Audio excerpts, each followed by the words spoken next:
आपको पता चले कि ये जो डिस्कवरी पर एक डॉक्यूमेंट्री आई है इंडिपेंडेंस डे स्पेशल। अब मेरे पास भाई जनरल कासिफ अब्दुल्ला पाकिस्तान डीजीएमओ ने बोलना शुरू किया। ट्रेडिशन के अनुसार उन्होंने मुझे सर कहा क्योंकि वो भी जानते हैं मैं मुझसे सीनियर हूँ, और फिर जल्दी वो सीधे मुद्दे पे आ गए और कहा कि उनको तुरंत सीज फायर चाहिए। बल्कि उन्होंने मुझसे ये भी कहा कि सर आपने हम पर इतने ब्रह्मोस मिसाइल हिट किए, अब तो आपको शांत होना चाहिए और क्यों ना हम इसे रोक। किस तरीके से हमने मान के चलिए कि मुजरा करवाया था पाकिस्तान, इतनी बुरी हालत की थी, इतनी बुरी हालत की थी।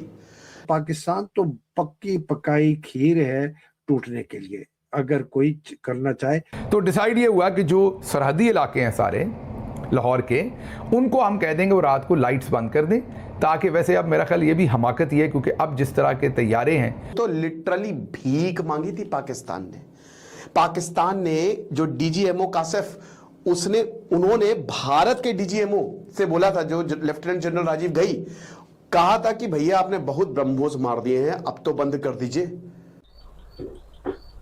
जय हिंद दोस्तों, स्वागत है न्यूज रिएक्शन वीडियो में। जी हाँ, बात करेंगे पाकिस्तान की और बातें होगी ऑपरेशन सिंदूर की। जी हाँ, तो ऑपरेशन सिंदूर की ट्रेलर डिस्कवरी चैनल पे लॉन्च कर दिया गया इंडिया की तरफ से, और इंडिया के DGI SPR, जी हाँ, और पाकिस्तान के DGI SPR, जो कि ऑपरेशन सिंदूर में इंडिया की तरफ से ज़बरदस्त का अटैक किया गया था, तो पाकिस्तान के DGI SPR ने इंडियन DGI SPR को कहा कि भाई अब तो छोड़ दो जान, और यही पाकिस्तान बड़ी मतलब कूद रहे थे कि हम जंग जीत गए।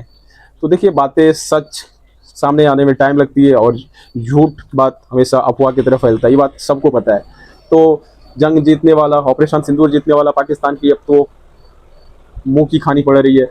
और वहीं पे ये बात जो है कि खास करके अमेरिका जो बोल रहा था कि हम ऑपरेशन सिंदूर रुकवा दें, इंडिया की ओर से मतलब पाकिस्तान के साथ साथ डोनाल्ड ट्रंप को भी ज़बरदस्त का मतलब जो है कि एक मुंह पे मारा गया है। और अभी फिलहाल जो पाकिस्तान का स्थिति है वो आप सबको पता है कि क्या स्थिति, बस से बदतर स्थिति है, और देख ही रहे हैं हालात। भाई ऐसा कौन सा प्रधानमंत्री है जो कि कर्ज लेके और उस पर खुश हो रहे हैं? तो आप लोग वीडियो में बने रहे और देखें क्या कह रहे हैं पाकिस्तान के प्रधानमंत्री और पाकिस्तानी मीडिया। तो वीडियो अच्छा लगता है तो प्लीज आप लोग चैनल को सब्सक्राइब कर दें और वीडियो को लाइक कर दें। आप जरा ये क्लिप सुने, आपको पता चले कि ये जो 1 लाख अरब कर्जा चढ़ गया है पाकिस्तान पे, उस पे शहबाज क्या कह रहे हैं, क्योंकि इस पे दबाव है कि तुम्हारी कारकर्दगी नहीं है, कर्जा चढ़ रहा है, कारोबार नहीं है, पाकिस्तान में सरमायाकारी नहीं है, तो इस पे जर्नैलों का भी दबाव है। इस दबाव का जवाब कैसे दिया जा रहा है, जरा ये सुने। के ऊपर आज एक बहुत बड़ा बोझ है, पाकिस्तान के ऊपर आज एक बहुत बड़ा बोझ है, बहुत बड़ा बोझ है। कौमें वही आगे बढ़ती हैं जो कर्जे लेकर उन कर्जों का बहुत प्रोडक्टिव इस्तेमाल करती हैं, फायदा हासिल करती हैं, मुनाफा कमाती हैं और फिर कर्जों को उतारती हैं और बेपनाह वो अपने अंदर रिजर्व्स और कैश जनरेट करती हैं। कहते हैं कि आपने कब तक कर्जे लेने हैं, आप ये कर्जे लेकर आप उनको इस्तेमाल करें, आप अपना रिसोर्स जनरेट करें। अल्लाह ने आपको। शहबाज शरीफ इतनी देर खड़े होके कर्जों के फायदे गिनवा रहा है कि कहते हैं आप कर्जे लेते हैं, कब तक लेने हैं, आप कर्जे लें और उससे ऐसे करें, कर्जे लें और उससे ऐसे करें, कर्जा लें और तरक्की कर जाएं। ये हमसे झूठ बोला जाता है कि पाकिस्तान में बहुत ज्यादा वसाइल हैं। वसाइल नहीं है पाकिस्तान में, हम एक बैरन कंट्री हैं, क्योंकि हम अपनी गंदम भी पूरी करने के काबिल नहीं रहे, हम अपनी दालें नहीं पूरी कर सकते, हम अपनी और बहुत सारी अजनास पूरी नहीं कर सकते, हमें कपास बाहर से मंगवानी पड़ती है। तो पाकिस्तान के पास तेल गैस के ज़खायर तो वैसे नहीं है जो हमें ये चूरन बेचा जाता था ना 80 साल तक कि पाकिस्तान जी ज़रे मुल्क है और फलां फलां, वो भी कोई ऐसी कहानियां नहीं है। ज़रे मुल्क होते हैं यूक्रेन जैसे, रूस जैसे और इस तरह के और ममालिक हैं जो पूरी दुनिया को बेचते हैं गंदम वगैरह और सब कुछ। एनीवे, तो मेरे पाकिस्तानियों, मैंने आपको 2-3 चीज़ें कनेक्ट करके बताई हैं कि नून लीग चाहती नहीं है, लेकिन वो छुपी हुई है पीपल्स पार्टी के पीछे। ये बुजदिली है ना शरीफों की कि जी पीपल्स पार्टी मानती है तो हमें कोई एतराज़ नहीं है। पीपल्स पार्टी माने कैसे ना माने भाई, उनका बाप भी मानेगा, कोई ऐसी चीज़ है ही नहीं। वो सब अपने लिए कुछ थोड़ी एश्योरेंसेस हो सकता है मांग रहे हों कि हमें इस सिस्टम से निकाल तो नहीं दिया जाएगा। लेकिन इसके बाद मुस्तफ़ा कमाल आता है और वो कहता है जी कि कौन सा फैसला भाई, राना सनाउल्लाह क्या कह रहा है कि काबीना में नहीं है, कौन सी काबीना है तुम्हारी, तुम्हें तो फैसला बताया जाता है और काबीना के पास दस्तखत लिए जाते हैं, तो इनके रोजमर्रा की जो हुकूमत है ना, उसकी भी फैसलों में इनकी कोई औकात नहीं है, इनसे पूछा भी नहीं जाता। लाइन्स बहुत हैं। पाकिस्तान की प्रोविंशियल फॉल्ट लाइन सुबाइयत है, कौमियत है, लसानी तौर पर हम अलहदा हैं, हमारे फिरका वाराना बहुत हमारे में है, हमारे मजहबी हमारे बहुत सख्त तसादुम है, बहुत मुख्तलिफ चीजें हैं पाकिस्तान में। और चूंकि पेट नहीं भरा हुआ, तो जब पेट भरा हुआ नहीं होता तो जितनी ये फॉल्ट लाइंस जिनको कहते हैं, इनको हवा दे के, आग लगा के, इनको तीली इनके ऊपर फेंच के, इनको फेंक कर, इनको भड़का कर बहुत आसान होता है। तो ये तो पाकिस्तान तो पक्की पकाई खीर है टूटने के लिए, अगर कोई करना चाहे, क्योंकि उसके अंदर के इदारे बिल्कुल कमजोर हो चुके, खोखला हो चुका है पाकिस्तान, दीमक लग चुका है पाकिस्तान। किसकी वजह से? फौज की हुक्मरानी की वजह से, फौज के कब्जे की वजह से, जो 1951 से लेकर आज तक कब्जा रहा है, और तमाम इदारों को उन्होंने कमजोर किया। इस वक्त एक ये फ्यूचर है। आज 80th गुलामी का दिन मुबारक हो। मैं ये बात किसी की मोहब्बत में या किसी की मुखालफत में नहीं कह रहा, बल्कि ग्राउंड रियलिटी की बुनियाद पर कह रहा हूं।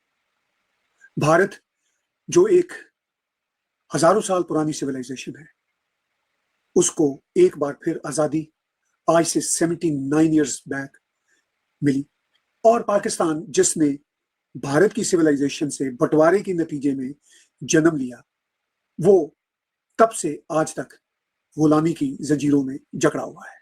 ना सिर्फ गुलामी की जंजीरों में जकड़ा हुआ है, बल्कि गुलामी के माइंडसेट में भी जकड़ा हुआ है। अब हम ड्यूरिंग द पास्ट 79 ईयर्स में ये बातें बहुत बार कर चुके कि किस तरह अंग्रेज साम्राज्य ने पाकिस्तान को बनाया, किस तरह अंग्रेज साम्राज्य ने भारत को तकसीम किया। ये बातें भी अब एक तरह से बेमानी हो चुकी है, क्योंकि दुनिया में बहुत सारे देश बहुत सारे ब्लंडर्स की बुनियाद पर, या इसी तरह अपने अपने वक्त के जो बड़े बड़े देश होते हैं उनकी प्लानिंग से बनते हैं, लेकिन वही देश आगे दुनिया में तरक्की करते हैं जो देश रोशन ख्याल होते हैं, जो देश ह्यूमन राइट्स की पासदारी करते हैं, और जो देश ओरिजिनल सच्चे माइंडसेट के साथ आगे बढ़ते हैं। चलिए, इंडिया की ट्रेड है वो है $149.4 billion. 150 billion dollars, $150 billion trade है बिटवीन इंडिया एंड अमेरिका। और पाकिस्तान और अमेरिका की जो ट्रेड कही जा रही है वो है $8 बिलियन। 150 बिलियन डॉलर्स और $8 बिलियन। अब आप इससे अंदाजा कर लें कि क्या आपको इस पे खुश होना चाहिए। जश्न आज़ादी, और भारत में 15 अगस्त मनाई गई, वो उनका जश्न आज़ादी, और दोनों में फ़र्क जो हम वीडियो देखते हैं, तस्वीर देखते हैं, तो एक वाज़ेह फ़र्क है जो वहाँ से और यहाँ से अलग अलग पिक्चर पेश करता है। पाकिस्तान के अंदर जो मरकज़ निगाह या जो मरकज़ी हैसियत जिस शख्सियत को मिली तकरीबात के अंदर, वो फील्ड मार्शल आसिम मुनीर है, एक सरकारी मुलाजिम, एक फ़ौजी ऑफिसर जिसने रिटायर हो जाना है, और जो एक्सटेंशन के ऊपर है। जबकि भारत में जो मरकज़ निगाह था या जिसे मरकज़ी किरदार कहा जा सकता है, वो वहाँ का मुंतखब वज़ीर आज़म था। ये फ़र्क है पाकिस्तान में और भारत में, और यही फ़र्क पाकिस्तान को बहुत पीछे ले गया। इस फ़र्क को अगर हम ख़त्म कर देते ना, तो आज पाकिस्तान भी आगे निकल जाता, बांग्लादेश की तरह, भारत की तरह। बहुत सारे लोगों को जब हम ये कहते हैं ना, शर्म आनी चाहिए हमें बतौर कौम और बतौर मुल्क कि हम अपने मुखालिफ भारत से कितने पीछे रह गए बहुत सारे मैदानों में। अब लोग ये कहते हैं कि भारत क्योंकि बहुत बड़ा मुल्क है तो इसलिए उसको आगे जाना ही था। तो ज़रा कंपैरिजन मैं आपके सामने एक रख देता हूँ। भारत और पाकिस्तान का अगर आप मवाजना करें ना रकबे के लिहाज से, तो भारत 4 गुना बड़ा है, 4.1 गुना भारत बड़ा है पाकिस्तान से रकबे के एतबार से। लेकिन अगर आबादी के एतबार से आप भारत और पाकिस्तान का मवाजना करें तो भारत 5.67 गुना पाकिस्तान से बड़ा है, यानी लगभग 5.5 गुना भारत पाकिस्तान से आबादी के नुक्ता नज़र से बड़ा है और 4 गुना रकबे के नुक्ता नज़र से बड़ा है। अब ज़रा देखें कि इकॉनमी के नुक्ता नज़र से भारत पाकिस्तान से कितना बड़ा है। भारत के कौमी ख़जाने में इस वक्त 728.5 अरब डॉलर हैं। 728.5 अरब डॉलर, ये उनका कौमी खजाना। पाकिस्तान के कौमी खजाने में 20 अरब डॉलर है। देखे कितना फर्क है। और ये जो फर्क है ना, ये लगभग 36 गुना का फर्क है। 35.6 गुना का ये फर्क है। यानी रकबे में भारत 4 गुना और आबादी में 5.5 गुना ज्यादा है, जबकि जो कौमी खजाने में पैसे पड़े हुए हैं उनके एतबार से वो 36 गुना पाकिस्तान से आगे है। अब ये तो हमारी नालायकी है ना। हमारे